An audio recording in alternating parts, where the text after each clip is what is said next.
to eliminating speculative and unauthorized trading of forex. Enforce existing regulations on the repatriation of foreign exchange proceeds from exports.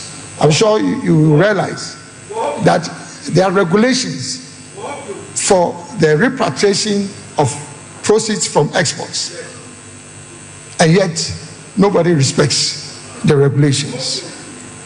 Review and strengthen existing legislation to limit the use of foreign currency in domestic commercial transactions, particularly in the services sector. Yura Alan Kodotra Matia Yakofarba at the Mamonyoku, a friend movement for change, the whole summer and Organa for Casa in Bina, Yade, Amamon, it also Jamu on your Semu.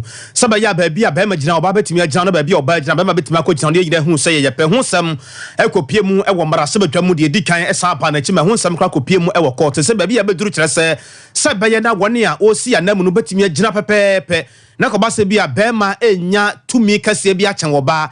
And I said, be oba enya to make us be a chamber, 1 year, we see a name of Famino. I want some Ghana for a share any moon. As some Ghana for watching Nimu passes, some Hinefa and the Beka Kokosi. Yura, ya, one no baby a tramuna or ye, signing the Madam Kumano of Ghana Marasaba, Yura Haruna, Idrusu, Edna Noatum, ya, what church in Samukakra, Eddie Afasas and some no. Na Yama me Helen, Adjoa, and Tosso, and also Edna Noatum, Sauka Ghana Marasaba Jamu, Abedako, ye, say, a certain ye, your bet to me a cosso, Sabajacono. Wodimu akote irepa wadan watum etechemu se eyade se ekone sana ebeboa amobi atimi atene ho ase so oba ne pema ye nyina yepe. Ghana was ranked 147th position out of 193, which is very bad. So without legislation to address cultural, economic and political gender imbalances, I think we'll not be able to achieve especially the NDC Goal 5. So the committee, we have worked tirelessly since the 6th Parliament, Mr. Speaker. Your committee has worked tirelessly for this year's past. So when we have gotten to, Mr. Speaker, is as a result of hard work. So we just want to encourage colleagues that this is a serious bill that the world have to support, because they shouldn't forget that females constitute 51.2% in this country. So if we're talking about equity in political positions, likewise decision-making processes, that women will have to have equal representation, we are very right. So, Mr. Speaker, I want to again urge members that we've gone a long way to get to where we have gotten to. The Constitution has not helped us. Yama me Helen Adwanto so na yetene nkana wie no na Yewura Haruna Idrusu no kwade na okotu article bi ewo Constitution mu echechemu sa oba article 94 of the Ghana Constitution na o chechemu ho no gina ya na wode echechere nsem yentie kwana ofa so a o chechere nsemu. Shall ensure compliance with the provisions of this act by political parties. We are here, members of parliament. We are all elected by political parties on the ticket of political parties to contest as members of parliament. The law in the Constitution, if you are to quote Article 94 or any other right, that confers a right on me to vote and be voted for. How can the Electoral Commission regulate political parties that there should be parity of women? Maybe we should rather come and amend the Constitution. So, Mr. Speaker, that's why I asked the question. Yes. Should we amend the Constitution before proceeding with an affirmative action law for Ghana, or have an affirmative action law that will have trouble sitting with the 1992 Constitution? I dare ask, Mr. Speaker. And, Mr. Speaker, let me narrow to the political parties. Yes, political parties can morally say that in Ashanti, we want to dedicate more seats to women because we likely can project that they can be members of parliament. na Haruna Mananso ha wasansa ne kwafam kakra ya wo kyerem se Ghana marasebe dwafie na wo hosa no sa wo ye oba o sa wo pese oba marasebe dwam wasonda ye nko ase bia wo pese oba marasebe dwam ho no a ade ba ko wo sa wo ye ne se ukofom ukobom mu kwadukrum kotoko bia mu na wakoton wo nsam de a kyere Ghana fo nyame ya adom no mo to wo nsam no a omo wo kan de a kyere wo mo no a na omoto oba ne de mawa na makwan ama obepie mu marasebe dwafie ho sakoba se bia kyenkyena kyena se bia sa na ye be kono de a primary question I'm asking, which or what should proceed what? Should it be a constitutional amendment proceeding before we consider an affirmative action bill that sits well with the 1992 constitution, or we want to pass an affirmative action bill, probably not too sure that some aspects of the bill may offend Article 1(2) of the Constitution. Strategies in relation to employment, and it reads, promote the employment of pregnant women, even the wedding, promote the employment of pregnant women. Why? If you are already in employment and you are pregnant, you can be protected. But if you are pregnant, and we say that, Mr. Speaker, page 32, promote the employment of pregnant women. How do you promote the employment of pregnant women? So even when we come to it, by this provision, we are saying that pregnant women should be employed. Omane sana hene yewra Muhammad Amin Andam ena kasa wo yuka brochimemu wodi atudwa ya wo trese nyame anim nie plempen de wo sene pen endi samanyoko no nsam bi omokeka no asem no transe din na hwe asem din a na cheta asem no ekwan wapa yesa wo foka ansa na wato asem no endi samanyoko no eka no omo kyerɛkyerɛ mo sɛ ɔman no sika asem ne ade no enkoyie kura na wodi atudwa ya wo kyerɛkyerɛ mo bra na town hall meeting ekoso wo UK abrochimemu na woni Ghana for adehye edi enkomo no wodi atudwa kyerɛ sɛ baabi asesie ya bedu no enya de sɛ endi samanyoko no betimi de ɔman no sika asem na hoɔden ho nsɛm atimi aye campaign bia sɛ nyame ya doma 2024 abana ye kwakoto no Ghana for hwɛ saa de no so sɛ ɔman no sika asem kɔfom de onyina so na wɔnto aba no ɛmfam ɔmo no enya de sɛ obetimi aye ne saa ensɛm no wɔkyerɛkyerɛ mu kyerɛ sɛ ɔmo de nema nyina agu akom ama ɔmo atu anamɔn baabi ɔmo aduru no enema nyina egyina yie nti sɛ ɛkɔba sɛ bia endi samanyoko no ɛkasa na adede no person dede Ghana for, so we can take our economy to another level and wait until the announcement. The confidence in our economy is going to come back stronger because the world is no longer interested in investing in Ghana because of those there's restructuring. After tomorrow it will be a different story. Watch the cedi to the dollar after tomorrow. Watch the cedi to the dollar after tomorrow. I know you are interested in that story. Let's watch it and see. The confidence will come. The investors will return to Ghana and the growth trajectory will even become clearer for all of us. So this election is an election for us to win. The NDC can no longer campaign on the economy. Our record is better than their record. On the size of the economy, we've done better than them. On per capita income, we've done better than them. On job creation, we've done better than them. On economic growth, we've done better than them. They say we went to IMF. But it's not easy to be under an IMF program. In them before, when they were under IMF program, by 2016, they missed all the targets. So far, Ghana has become an example. We met all our prior conditions and the IMF praised us and disbursed $600 million. Dr. Mohammed Amin Antam ena yetene kabuso da so gyina mu osikasam ene eho ensam. Mobeka no masene so 2018 mu aban no de hyehyɛ bi ba ne nyina kyerɛ sɛ sika krabia hodo bi ho no ma opese ohoro ho na osra won ho foforo nti amanfo ho kan pa ba ko ye Dr. Papa Kwasi Intum ya wono eye kofare ba de ma group Intum ne ho nsem ebeda adwapa ne nyina kyerɛ sɛ eba ye gini tumi krata ya wode ye adwuma no edi free ne nsam wono sa abre ne so no na amanfo sika da ho no pa ya amanfo kra kyerɛ sɛ won sika na da ho no interest kra be ka ho ntomo de sɛ aban no age tumi krata de free won nsam wo sɛ de ye onya ho no mo de mo hwɛ de omuni mu anase o maame ya wo no omunu ano no de omuni mu anase Dr. Indum wa hwe na watua wonka e de mom Dr. Indum so e kyerɛ sɛ sade esi gye ne tumi krata ne de free ne nsam ene kwan ye de ne fa so ne ade ntiama sika sam ne ade aye den e de ma no aka ho bi mu woni a won sika da ho no wate nkabom ku achiame hene e de ma wo mo e yowura Charles Nyame wo de atudwa ya wo kyerɛ sɛ asam na Dr. Papa Kwasi Indum e ka no de e be ya wonya ka no mra ni mu na obetua ka no emfa mo nye ho kwa no mo hwɛ omu hia omu sika any interest ya sika no awo ediama no sebe ya ometuma nya sika dara bo ho bra ko ba se ka kan sensam saade a na ya de se e hadwen yene no ida say Dr. Papa Kwasi Indum ne sabe ka ne demand o make for government ho and also say ne sankano and no stop no from say obe ana the demand you requested from him. The entire kasa say yen university our Gold Coast Fund Management or ma abonte Emma Meka say Gold Coast Fund Management assets we are saying Sika yen the ma Dr. Paco Zindum through the Gold Coast investment a year 5.1 billion and can't take say Dr. Indum invested just 500 million of that amount in government contractors and it's like 4.6 billion out of Dr. Paco Zindum but how about in government actually to say 5.5 billion no wa validate here Ochia Dr. Indum actually say yes can move for can or I factor say 4.6 billion no we are placing it into other investment with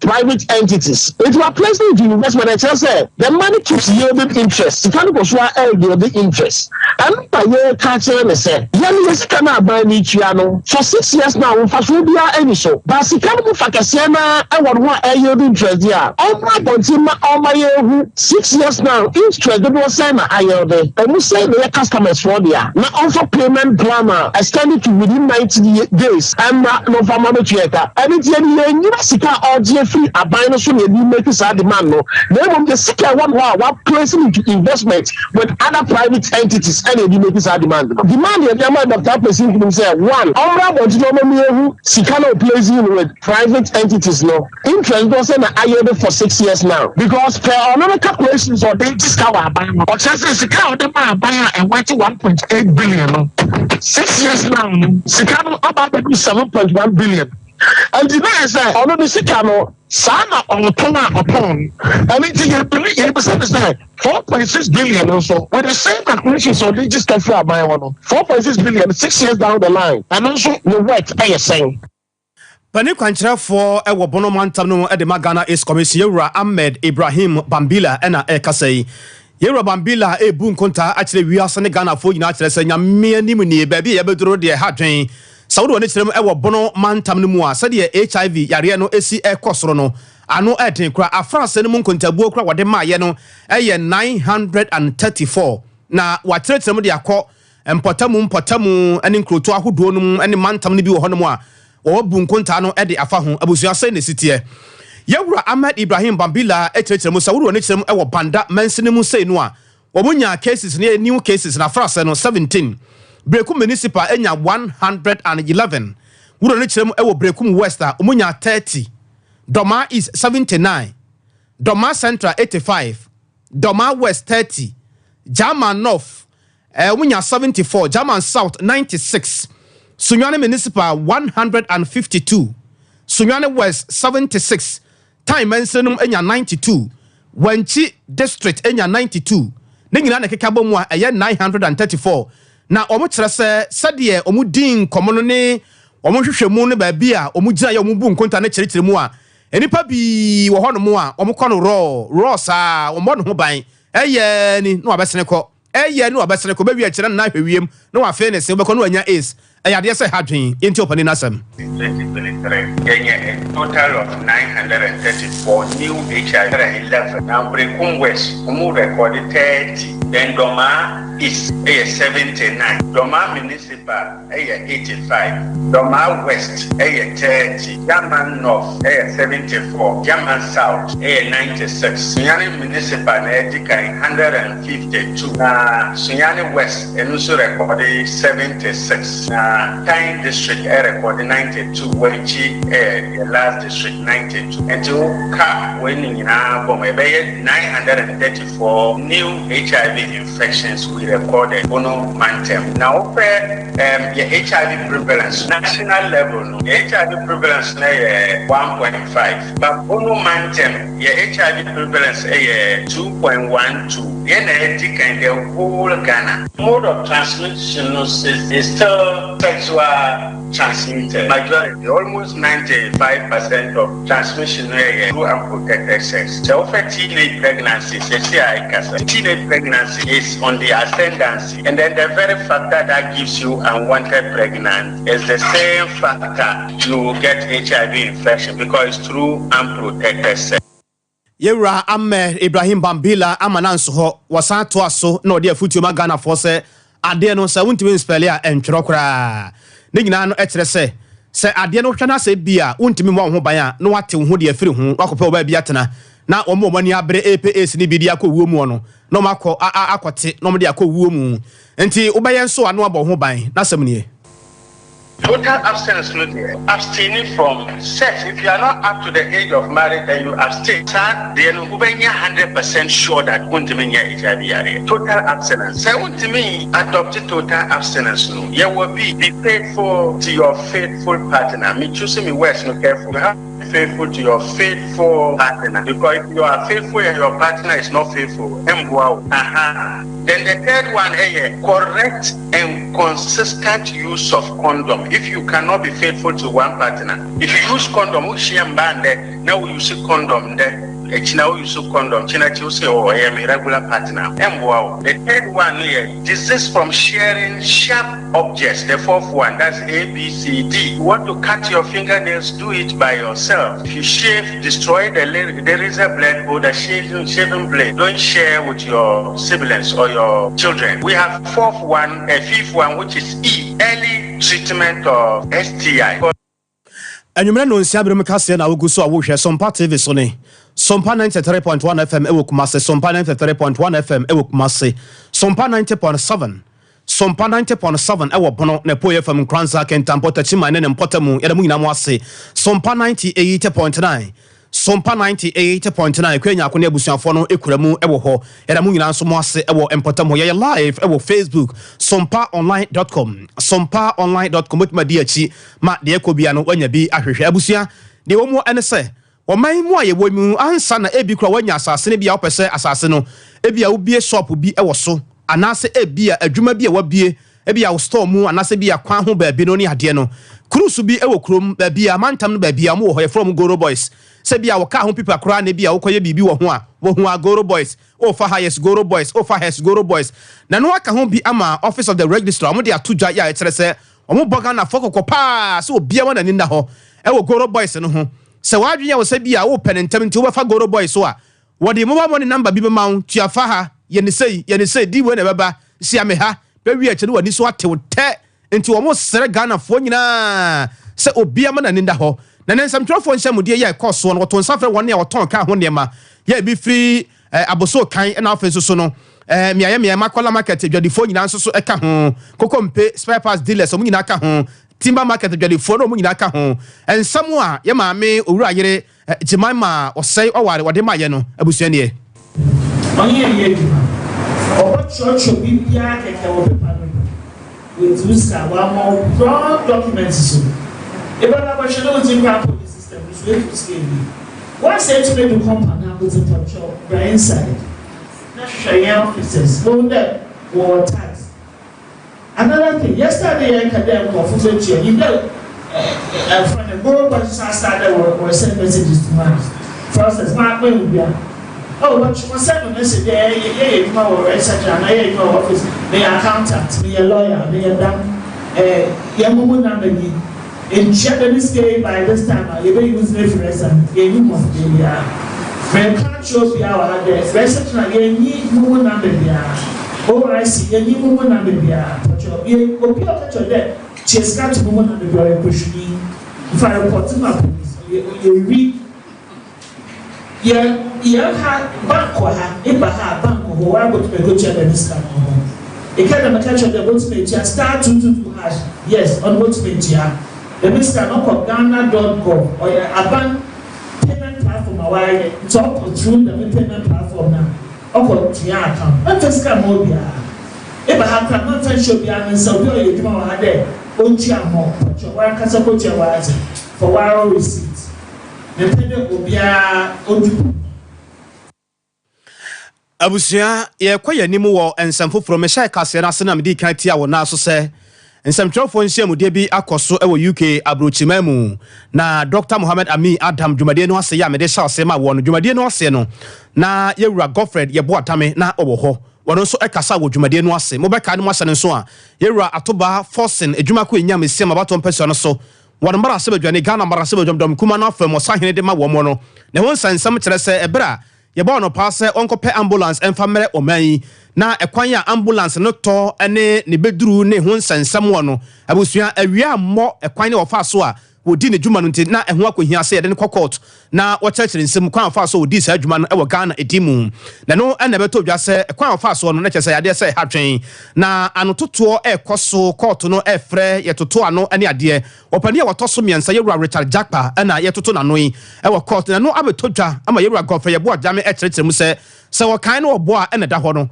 wɔhwɛ sɛ deɛ nneɛma ɛsitiɛ na wɔwura Jakpa na yɛtoto nano din wɔhwɛ n'anim din a and this amanyo kono nsɛm a mo ka no court nyina yɛ ntro nko an omutwa yente Godfrey yɛbo adame. As far as I'm concerned, in every facet of national life, the WP government has outperformed the NDC. Even speaking about my own ministry, when I assumed the mantle as Attorney General in 2021, the ministry had the Legal Aid Commission, which is under my ministry, had only 4 vehicles. The last of which was acquired in 2006. There's another institution called Council for Law Reporting. They had only 2 vehicles, the last of which was acquired in 2008, and all of it within MVP time. In 2021, by the kind instruction of the President to the Finance Minister to assist me, 91 vehicles were acquired for the Ministry of Justice. Beyond that, the office has had 8 office accommodation challenges for God knows how long. Papa Wiswan Kumar, High Commissioner, was Attorney General from about 2003 to about 2004. Precisely, that's the year I was called about 2003. And I visited him when I was SRC General Secretary. I visited Papa Wiswan Kumar in 2002 to pay homage to him. Not knowing in future, I'll be assuming the same seat. Yewura Godfrey yɛbo adame na yɛte ne nkan abusua yɛmfu yɛne nkyerɛmu ɛwɔ atifi apuoyɛ mantam no emu na Tamale High Court akɔ atrase ama kyerɛ sɛ Dr. Mahama Tia Kabiru court ɛde tumi krata ato no so sɛ ma wɔmfrɛ no ho sɛ wɔno na esi ɔmanfo anamu nyame yɛ adom na wɔhwɛ so ato aba no ɛde ma no wan pipa amanyo kono dimu ɛwɔ walewale abaton pasua no so ɛwɔ atifi apuoyɛ mantam no emu ne nyina no ɛkɔ ɛba sɛ afi ya hyase no ɛna ɔto aba na ɔmugina yɛ sɛ wo a agya nyame agye wadom na wɔpɛ sɛ wogina no mbie kwam to hɔ a ɔno so kɔfa na krata a ɔpɛ sɛ wogina ne bi ɔba baako a na ɔka no ho ɛyɛ maame Lareba Zuera 2 yɛ maame Hajia Lareba Zuera 2 na wɔne ewura yi ɛna egyina mu ɛbra bato no ɛkɔ na wiye no na owura yi a wonya mfinsia aduasa anum ya PhD ɛna okura wɔsan yɛ futufoɔ de ma Dr. Alhaj Mahmoud Baumia papa yi na kyerɛ sɛ wadi enkunim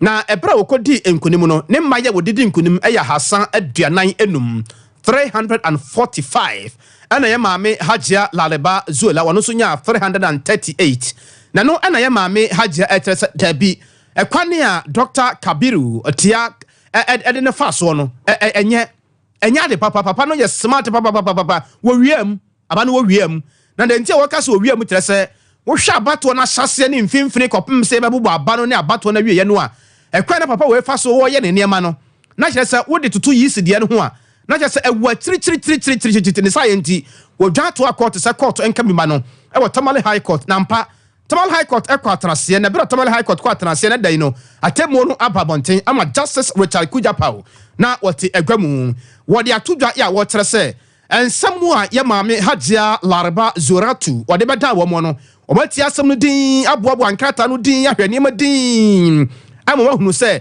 asɛm a ye maame no de bɛda wɔ mo no ensuo bi wom no kura bi wom ti sɛ bɛyɛ na asɛm no obi abatimi ate ne ho ase na obi ahunu de wosire manfo na mu ɛwɔ ware abaton pasua no so ɛwɔ atifi apoye mantam no ntino Dr. Mahama Tia Kabiru ma wɔn frɛ no ho sɛ wɔn de sire manfo na mu ɛwɔ ware abaton pasua no so ɛwɔ atifi apoye mantam no emu wei ɛyɛ nsɛm wɔnɛ Tamale High Court kɔ atrase no epie mu ba ya yɛn so yɛde bi ɛto wɔnimu abusua yɛ kɔ bono ɛna afenso hafo ɛne ne empɔtamu Jamtani ɛwɔ bono ɛna afenso hafo ɛde ma Presby asafo no na yewura Reverend Benjamin Apia ɛna ɛde atodwa ya wɔtrɛ sɛ nyame yɛ adomo akabo so me kakra bi na yɛkɔ na yakɔto aba ewi asade ba ko a ne bo ɔtene pa ɛyɛ asomdue de sa wototo na densa wankasa ɛna wode wo nkwa ego atɔprɛ yɛsa yɛ nti obi ahwɛ na wɔntwe ne ho mfiri nneɛma ɛyɛ esan ɛne musu a ebe sankra o man ya sumdue sabaya abato na ye kwato no ye beto aba ne bawie no abato na nimu abato ne mu ene abato na chi no bibia ebe ye asumdue opane de nsama todwa na wo tere se obia wo chefa obia wa wo hwe me a me kasai me so me wo chefa ye ro de sansem wo nya todwa bra na bono na afenso hafo presbyters afo no won singing band union no won finsia aduosia ba ko afahye na wo se ewo nkransa asemtia na da so no twadi amponya nkropon no basayadom ya wo ya asase na awiye nya nkropon no wono ana bibia eta no na wode nsa bebere ana ema nsamtrofo sei the day we are Emma Brown for presbytery singing band union no the investment is there they play very vital role in our mission and missionary works in the ministry of the church singing band no eye adwuma kese international members ni say on because we do amu ho ado ama Kristo na Kristo afa won so esin asaf and I want to urge them say omu do amu ho besu asaf for here tiase na omu abua asore no enye omu makuo no nkwa hia omu na omu manyame ene na sam so eyi omu mu akotane na afa so omu members ni na ya minister omu ni say 2024 elections the best say obia enkofa asamma obia enya nia e bi asumdue beba before during and after the general elections na president ewo bono na afenso hafa de ma singing group yewura Samuel ya owusu wono so enani etumu ne nano so etumu kakra nani famu ano na asuti no de nsam kakra mansam trofo se sei na botade ni so de hu no esetie ya ha no pe ya yembotaye nyina ne se Presbyterian Singing Band Union bro hafo no ya mfie aduesia baako na afibia yi ba bia yekokodi no afi so nyame ye yadomo a enkransa ha ena ye bedi yenda no botaya eda mfie aduesia baako no eso ne se broni beka se team eda so no se Jesus Christ, the Alpha and the Omega, expressing his might through music. Yesu Christo, onone infitiasie, ene awieye, na yefa enyom toso, ayi ni kasiye, ene ni tumi, ene achire wiase nyina.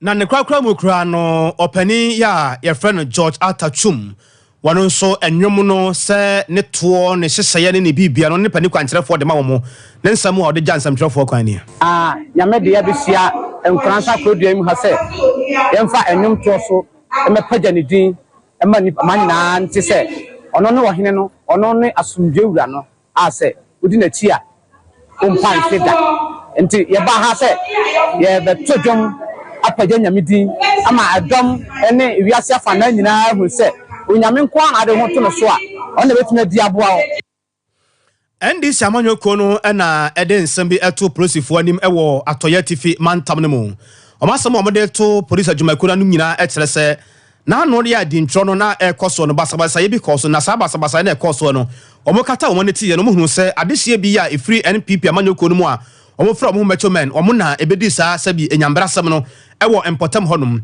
na ɔmatetere mu ɛkyerɛ sɛ ebra na dwumade ne bi ɛkɔso basaya bi ɛkɔso ɛwɔ sahwibuako ya sahwibuako no de ɛkɔso nyina no NPP amanyoko no mrantie ya ene bedi saa asɛm no bi ɛwɔ hɔnom ebiemu nso sankɔre ene ne mpotam sahwi wioso abatom pasua no so basabasa ye ɛkɔso mo to hyɛ ndi samanyoko no so nyina no na ɛyɛ sankɔfo ya ɔmo tetere mu kachira prosifo no sɛ ebi nso asa akɔso ɛwɛ sahwi dwabo so sahwi wioso Sompa na afenso akwantom na batom pasua no so na ɛyade sɛ hadwen sɛ aprosifo anya ward na ɔmo ansi saa de na no a wahwe ya ye kotoba no sɛ saa na bɛkɔ so de ɔmo so bɛfa ɔmo ho adwen enti ɔmo kachira prosifo no sɛ saa nipa efiri NPP amanyoko no mu a wɔn bɛdi saa nyambrasɛm no a wɔn de wɔn ani asi NDC amanyoko no so ba bia yɛ adwumadeɛ bi ɛkɔ so a yisi na bi ekwan mu wɔn de wɔn ani asi NDC fo so no so wahwe ya ɔmo de ba ɔmo so be hyia wɔn basa na moja ɛna ɛbɛka de agotu aprosifo hwɛ na sankɔfo no wɔnyere wɔn nyinaa any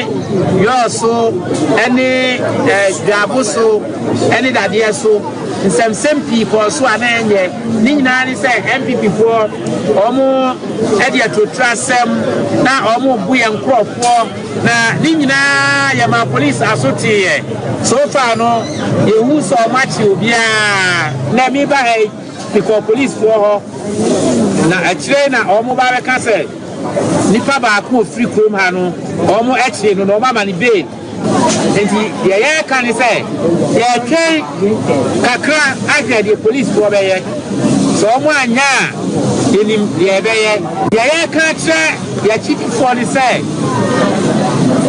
mmerɛ nyinaa ɔmo gyina binti na ɔmo nyɛ adwuma mfama kofi bɛntɛ na ma ɔmo ma obiara ɛmɔ wɔn hu na MPP for no your candidate ne papa ɛne ɔmahene a wɔsɛ biwɛ ɔso ha ɛne nti no ɔmo de papa ne din ɛna de edi atotra asɛm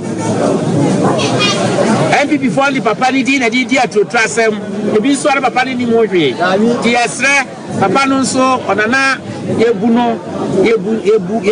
no sɛ ɔyɛ yɛ mahene yɛ konwa ne de yɛ mfa ni agro na mom ne ma no ɛne MPP for no ɛyɛ asɛ yɛ nyina yɛ konwa ne din Gonu chiremu ewo sawi buako a wono ne mantam no dwamte ne de ma ende samanyo konetin ene Yewura Michael Edu abusua yebeton kraba na ansa ne yebeton kra ede apa no me kanfo nwumre na me de ma wo sebo mode ma won san kamizo 5G ni bi ye wode yafra ene de yemfra ye ewo ho dwumadie bi a wudi ba mode nsa won sa be kamizo ni bi na ahode wo mpa sa te wani mo dwumadie bi a wudi oba na wokoye ne ho ade oba na wo foforo na se bi a wokoto akoda ne din e bi anhyiamu bi kra na ekoso obi asa mizo 5G dwumadie bia no wodi bi kwase a ete wani mu pa for Dr. Silas Sesia na one no nim komo awo 0246 270 221 0246 270 221 sa wode no eye sisia de ayamtim koko ene hawo a eye fere eheba center no draw your friend koko master no ene wode abadwa so bia ya wanya duro bia no menhu sampa enya kasa ne bia ye ka age ne ma ho ne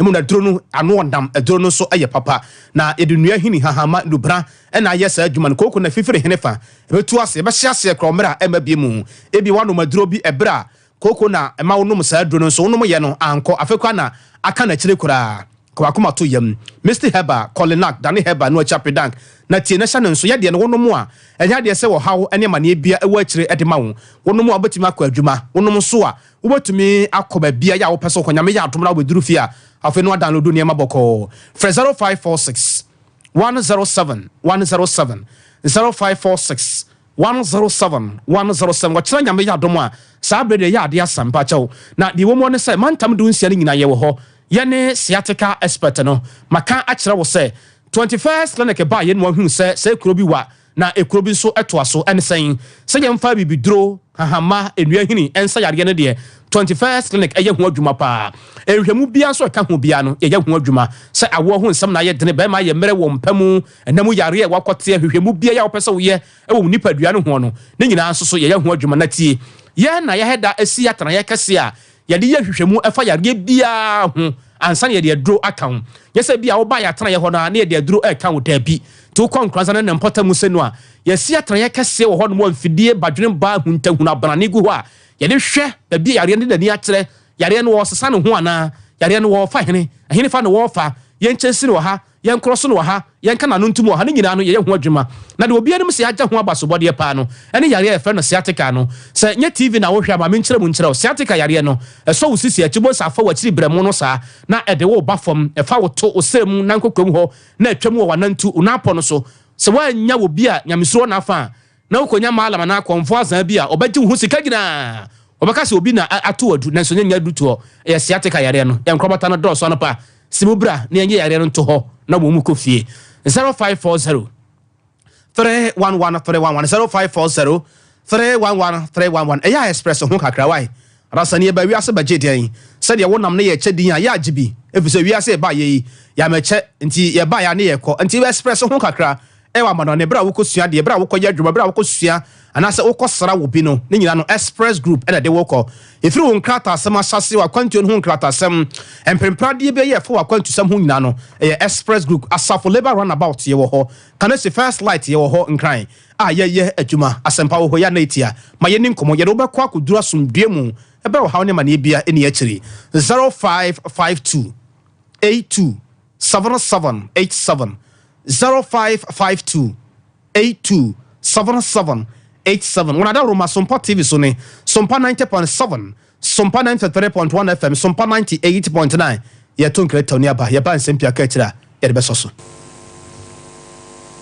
Expect siatika no o nerves na wo to ase na fa wo siremu na fa wo nansia besi ase ho no se ho techema eno ene fa ne siatika na etimi bubu o to ase ka wo se dwe wo sirem wo je ho ba bia enye na no na 21st clinic ba ya adwuma pa wo mu yenti abaso bo ma gye no Ghana ha ene amono ne enya asem ketewa Womuji international awards ahodo womuji local awards ahodo na anu nso na womu be the only sciatica research and treatment center in Africa bibrim ha no ebi ni baabi a gise 21st clinic nkoa womu de bibiduro ene besa oyare no masa de machine aka ho eya yare sabia yare bia wutimi de ko ne mama ade ba ko a wo magidi womu pa no eye sciatica ena stroke nso de kwa diabetes ne hypertension ne ade ne ade Ghana ha baabi a womu ho 0540 311 311 0540 311 311. There's a 21st clinic. Woman is sciatica expert.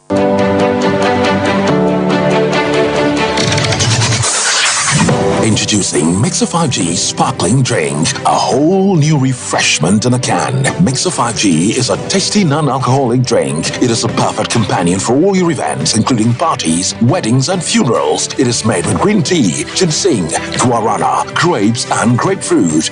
Get refreshed with Mixer 5G Sparkling Drink. For bulk purchases, contact 0246 270 221. This advert is FDA approved. Brakasa ye duabon waso a ne dwumedi wo nipadua biara pom den ene na brabo mu ne hieye pa enye prekasa nko nuaba ne haban bi te se ko nsusu a abonwono ne dia akeka ho no kura enwanunu ahodo a ekwa animu yi ankasa prekasa ne sa nuaba yi binom ne akeka bobudi afa abefo kwan so a ye de aye prekasa powder siesi nipadua na ba akwa ahodo no ho ban afri mpani yade ne yade ahodo pi ho fa enkodate de ma ba akon freduane anopa ne anwumre anafa enkodate de ma ba akon woni nsuhie yeti anopa ne anwumre wobra wadidi awie ubenya prekasa powder to Kingswalk Herbal ne Heroes Herbal Accra Okesi Drug Lane Dani Herbal Kumase Mensa Takrade Mose Pharmacy ne Greenlight Pharmacy Sunwane Kashenkari Supermarket Asantoa Herbal ne Bibidro Depot Techiman Sewa Herbal Mampong etufo mfre 0550 19 15-14. Prekasa powder. Eye duane san ye dro. FD ahwehwe sankra to emu agi atum.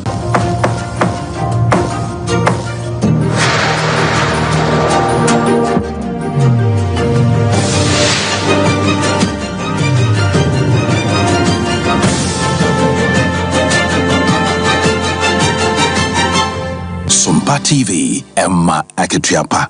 Yada wasema wakwaba yes call and some from my ba asante mantan kropo kuma sabusuan de wo mo ne se kejeti adwadefo bu afu ombu afu papa no mo se suni ban bi ekoso ho no mo a edwa no mo si ye no ye wo ba bi a se bi a putupuru bibisi obi nkasa asem woni bra bibisi a utimi fa ho no na utimi etwitwa edeje wo kra enkwa na empanifo dasu ban bi adi wo ho a o mo kaso mo ne je ho na o mo boa na napoku na afenso wura Kofi Jofo omuna di sa adwuma no asempanifu amam na mo mekasa kire sa ampanifo bi no wo hwe asem wo besi wo kageti ahonom no ene ebe ya mba ne sekantwe pa yenti adwadifo na semoi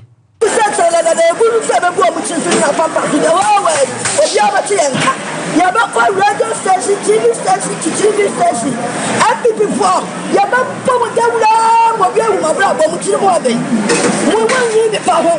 Yapa go from a team of power, no more toy and me. Yapa, some of my head to my way and answer to my toy and me. Muda told you, no more to my papa, mama, mine. Muda told you, no more to my papa, mama, mine. Namapoku, some of my media overcome yet. The Bawato, you have power, you here. And he said, your friend, what do you have? Was it or yes, operations manager? When I'm KJT, and I'm supposed to be that will be a autumn told you. Nasa nana pokuni onhwe no nsuye wonya be man chen obia o sa kageti ha sei ambi ofidifo hwe ni ye anya kwara na no mu dia ena de anya abre ye ka tra mo ne sa police station ye ti amaya ma adwen se Mode Mamma for Trason. And yet to one and yet to Mexina. Nadia so Berman on first year. There now Palas how Bobo Libobo. Baumaire, what's Asia? Abodepa. Osumi so abera omutia. That's Bajanedia. Aha no pamwa. Aha mean lawyer. Exactly I say Hana penny for cash show. Awa. Ahana omo the fire negotiation neba. Omo class ni ashiwo wa. Nini na ti anya mo nwanwa. Anka mu ba akụkọ. Na so mu ti chaga bra. Ai no omu anya omu shop ma fa ma o. Mami ya sister de wudi na chia. Abusia ya nto aso na de omu no se bayire mu na ba. Ba bia wo bia se wo kon kranza ne ne tachima ne mpotemu abayire mu na ba pa santimantemu. Bayire mu no soso e wo hopa na amamre de ya mamre bra tro kronkro tra suo bosompo beduru o mai mu na amamre wo ho. Na nanom wo kwa fa so o ma bibia aduane bia foforo bia beba bia no o ma no akwaba sa aba no emetena se saba ya betimi atana ye nkyanya che nti ya na wo ya amamre e wo saa ekwan no so. Na ye maame no ya woton bayire o wonka bomku ya wo from ho sika wo fie a akwada nsu ya mo moro market ya no ewo tafo nhyaye so ya wo o tafo municipal assembly ro ya hyase na de wo mo ne se o maye sa mamre no ne sa afasha ne kakra de ma bayire mu akwaba na ye maame madam Margaret Konadu na fenso na na ma so o mo nyina aka bo mu de nsam kakra man sam trofo sei two for your pass. I call by say Yadomas. Mother to me in us. What the fuck, why am I? And I'm a do no boss. Pama, yes, young Consia. Yes, young Musso. Yes, son. Yes, sugar. They are pass of four. What the Yako? What the Yabas? I must figure to us. Not say, may I won't come up with trouble. That's a better radius with you. Or Bamba was a fire. But the Abba. Yes, that can be. I don't down. So I make a show man is half a year. Be our friend and Miss Swagger by Buffalo. Maxine, my cow, and warm up with me. Then I have for I mean, Kaboom. I will weave a pipe. Kabam one, and move. So my fault. And yet, Sika wo fie akwada nsu. Na one trotro for Edema womo Madam Sewa Akoto Obapa Akoto asemni o. Go there akwada nsu ha. Ya nyina ya baye fo. Na ne eni da edi baye mu no. Enti na na enku nsa.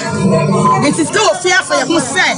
E beta ya ne na chi. Na ogu nsa ba baye mu aba. Na beta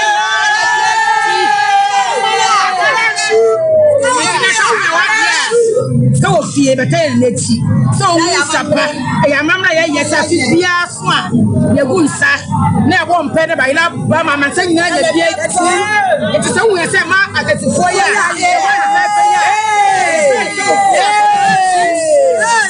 what is that one way Obapa Sewa Akoto trotro for the masika wo fie akwada nsu omoton baile ya mumre bi wai na omampani abedi eche Dr. Alhaj Mamudu Paumia ena ye nuanum napkofo e ka tane se ewiase de wo sebo aye di so eyetiatia o sre no pa se bosa wo se wo mo no wo hwe na woni so pepepepepepepepe o ma ya adwuma bre efiru anum utu wo mo ese na wotwe bia efiru abi to ne dan mu na obi kura hwa 3 days bia otum wo ba no wote wo kwan no etwen bra da no wotrem anase bia menye medan obetu sesi a ana o ka kire se adwuma na o maye no o maye ache o musika akamu ache ekomade o mu ache nti mampani abede che Dr. Alhaj Mamudu Paumia ti won sufre you're afraid kwansa ana yetrotofo edema wo mu ne nsamuni o. On 2nd June, the Vice President, Dr. Baumia, echo voter region. Now, one of the chiefs they said, the Benobo Chiana Popo Aries in Amayen. Now, Osha say, because of Russia-Ukraine war, and internet buying in sky the in Aries. Now, Osha said he's going to engage the NAPCO, or he's going to engage the Minister of Finance so that he arrests Roboto then Mayen. Now, since all class assembly, it almost 1 month, about 1 month, that is why I have released this statement to remind him saying, Zika Kambiano, on Chen, yes, Mayen, and this idea, In the coming days, we are going to organize ourselves and organize a massive demonstration against him and his government. Abusia, the woman and say, would want to mu a watch a basic school. Ya, Tetere, ya kahu asamno. Ewa hafwa no North Municipal ewa Asante Mantamu. Yadi ka kyerɛkyerɛ mu de akyerɛ mo ɛwɔ kaseɛ ɛkwan so kyerɛ sɛ KG adesuafoɔ no baabi a ɔmbɛtena ama kyerɛkyerɛ ni abɛgyina akyerɛ ɔmadeɛ no ɛnyɛ nika baako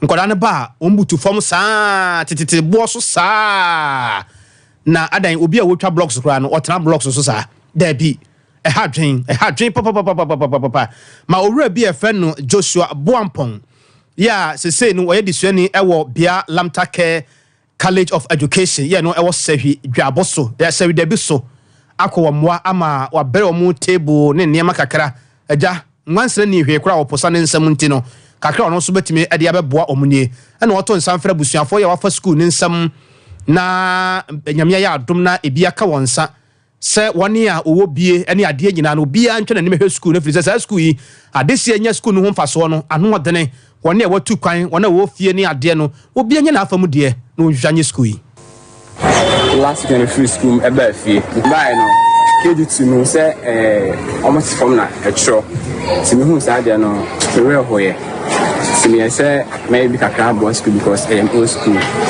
timi koye tables 4 at the bread school say with me abuan condition no motivation and good leaders in the near future. So today we are here to donate to support the students, and also we have referred NGOs. Any among all students say one assembly say school. I say back in classrooms no attitude say here. Never be school no computers. I'm only be desks. I'm not so for any identity. Monsieur Adolfone, a jump for our machine. I say, that's them. Mom is a movie. No, that's them. No boy. But I was. Era Joshua Boampong ena yetenin kan abusia de ogira mu na woje niema yi efri Era Joshua Boampong hode ma school no Roy Champion Michael so kyerɛ sɛ ampa Era Boampong wayɛ ade na semni ye asida PC pa na ema ya bofra baako e ne waye ye bajo asiye pa enne mofra no enna fom ntwere biemu omo twere e o table so a na ya bofra jo na atu saa no mo ati sei enti ye asida PC pa na ema no na ye asida ema no na ye koso asere se school ye wa aduhu bi bebre oba hanu mo a nkunyasem eyo hawo kese pa maye school no you're more than 400 students and a wahano now ba nkunya no ebi mo tete so 4 ebi tete so 5 ebi kura tete form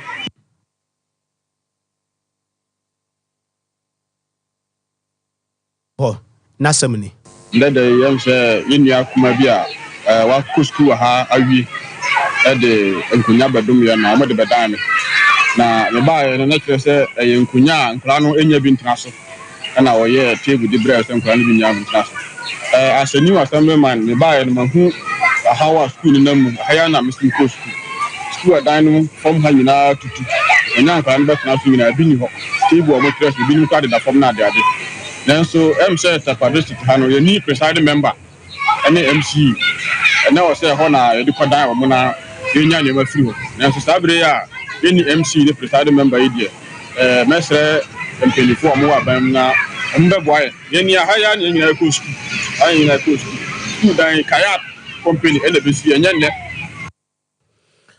hey edin papa abusa nyamese yen kan kure o nyamese yen kan kure etore bia nsem ha nyamese wo hwe table no kura na we kura na Ghana Education Service emese sa table yen fa nko edem enye standard wadawroma akura no na afam de Boampong na afam de but yesre asam member ya na bodwe se nti untimi nya nkunya tan na di nkunya wa bodwe se ma untimi nya nkunya tan da bia de bi wo ha hadwen hwa akura de odika pa bia ne bet sensenti akura yi table no betena fa hen ade bi wo ha mo yanka 3% hey radi hu ye mobo Yehowa bana de nya din na say be kɔ no eta ya bana de nya din so bi na de ba na ye be kɔ no abuzia eta mami fancy na ala mami fancy na menyan kai bona yan sore so abuzia anyumre mami na mizo 5G ase why mizo 5G mami na o mo ase wo de afra ne de ye mfra ye ewo ho 21st kana wachana ya bombo ne fo ne jiremo kwaje yare ho apomdeni akwankyere ne afuti obi a ebeboa o etomire bi nso a abusua de ye kan se sawori ne esisi ya de yam timni koko a bomoden pa na ma on sanka free herbal center no drefe ne koko master no na ya express ho kakra wona da roma na nwumre na kwabran kese metrase a meden sam no ebre wo Sompa TV so na wo hwe ye twa de go e wo Facebook live na YouTube no sompaonline.com Sompa 90.7 Sompa 90.7 ewo bono na po FM Sompa 98.9 kwenya akone abusuafo le da mo ase sunwane na afen so hafo ne mpotamu ya Sompa 98.9 Sompa 93.1 FM ewo kumase Sompa 93.1